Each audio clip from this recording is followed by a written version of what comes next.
Hi, YouTuber.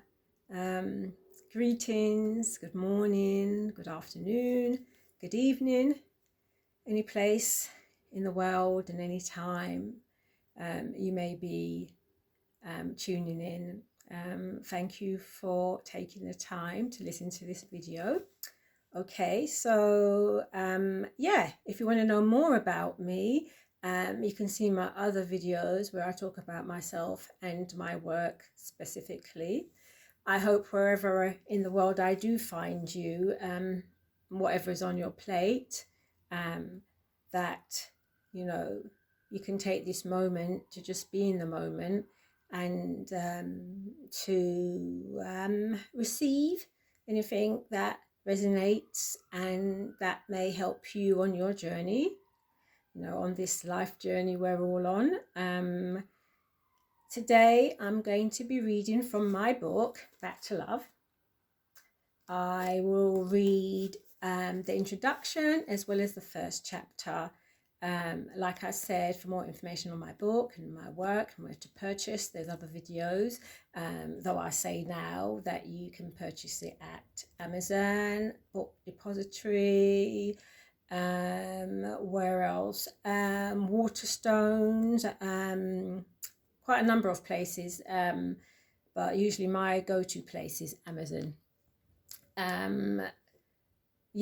So just to say a little bit, you know, I experienced adverse childhood experiences and other experiences as an adult that shaped me. And, you know, my book is about my, you know, recovery from that, as well as how I went about, you know, creating the life experience that I wanted and needed, as well as creating the dreams, the life I imagined as a child, knowing that the life I was experiencing then wasn't, you know, quite right for me. So I share all this in my book. So here we go. Maybe this will be a good time before I start reading to go have a break, grab a drink and come back. And please remember to like this channel. And if you buy the book, to review. And if you feel the book and there's people you feel this story will help, to share. Very much appreciated. Okay, here we go. Back to love. Introduction. It is easier to build strong children than to repair broken men. Frederick Douglass. This book, Back to Love, was born first out of a desire to share a journey and second, to tell a story. The story is one of an abused and abandoned child, and the things that can be done in the dark to such a child, casting a menacing shadow across the child's life when grown, oftentimes for generations to come, if the healing remains undone. In the telling of this story, my story, the unhealed baton finishes with me, which also makes Back to Love a book about the process of change and its particular twists and turns. It is a self-transformation life story about the not altogether straightforward cycle of change and the coming into being of a more whole and integrated self.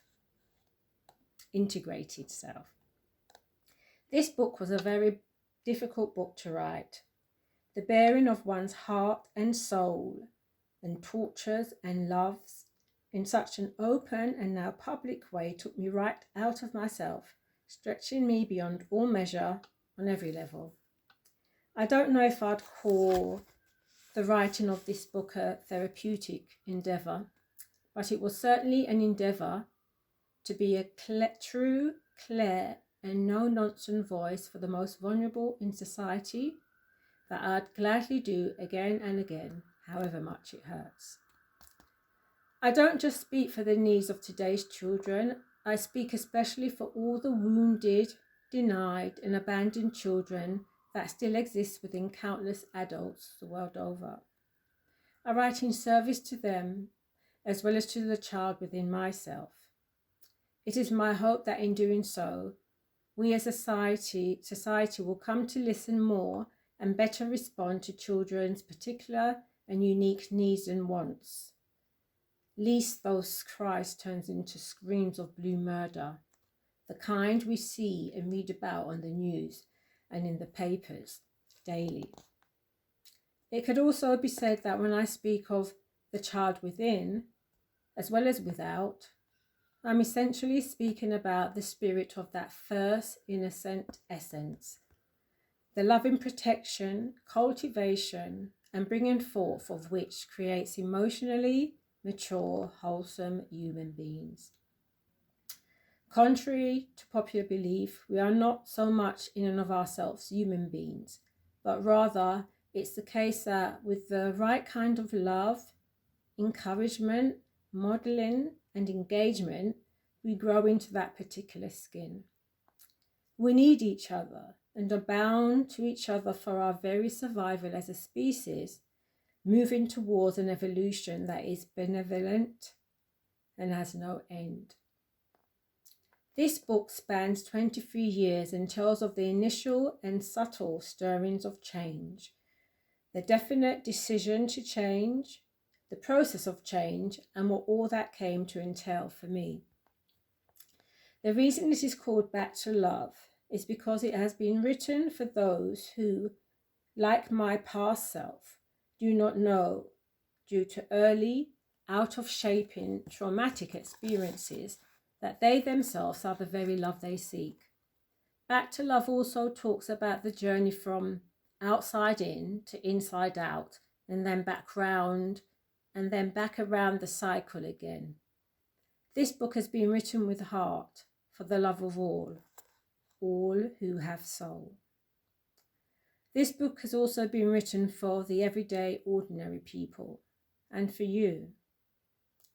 Wherever my story finds you, real life just happened. Let's go again.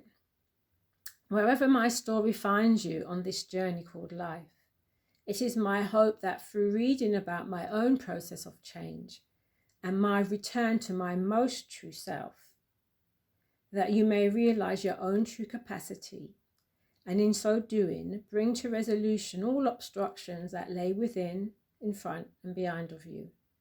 As you embark upon this journey, may we, as Henry David Thoreau urged, move more confidently in the directions of your dreams and dare to live the life imagined.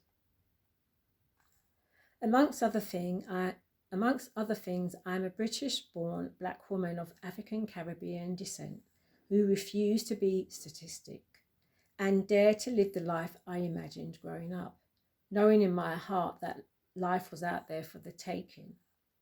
May our missing voice in the historical, academic, and research records be heard clearly and undeniably here within these pages. May we continue to rise up out of our personal and collective wreckage of traumatized, presenting past lives, and like the phoenix, continue homeward bound to the places, spaces, and lives to which we most belong. I write in service to you all and hope that in the sharing of this harrowing and absolutely worthwhile heroine's journey, your heart and soul receive the nourishment and encouragement that it needs to embark upon a similar corner-turning journey, if that is your wish. Or if your journey has already begun, to continue on with more self-confidence and embodied empowerment. As the above quote says, it is easier to build strong children than to repair broken men. Yes, it is easier, but it's not impossible to turn our lives around and drive it in a direction more of your choosing, as my story bears testimony to. I am here and my life purpose is to share the good news that with self-love, all things are indeed possible. Therein lays the intro to my book, Back to Love. And I'll just read a tiny bit of the first chapter. Okay, the book is out there for you to continue the reading afterwards. But I'll probably pop on here and read bits from the book in future.